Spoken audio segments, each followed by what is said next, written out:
Hello everyone, and welcome back to a new video. In this video, I'm gonna show you guys how you can check your OneDrive storage. So if you guys want to learn how to do it, just follow the steps that I'm gonna show you. As you can see guys, I'm right now on my desktop on my PC.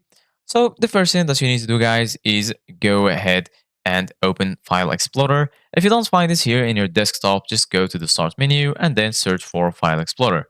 Once you find it, go ahead and click on Open. And then you're going to be right here in this page.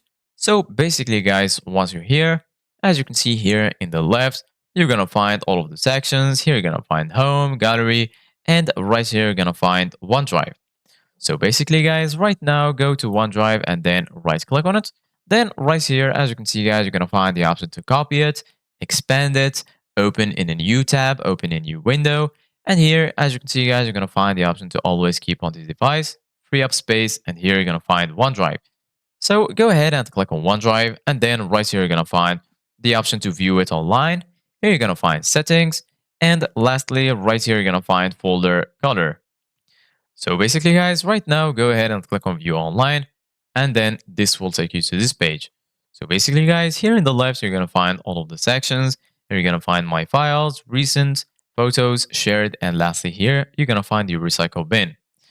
As you can see, guys, here in the bottom left corner, you're going to find your storage.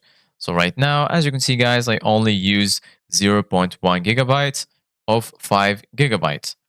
So basically, guys, if you have your storage full, you need to free up some space. In order to do that, just go to My Files and then just go to any files that you don't use anymore.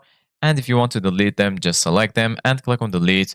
Then they're going to ask you, are you sure? Click again on Delete and then you're good to go. Thank you guys for watching. See you guys in the next video.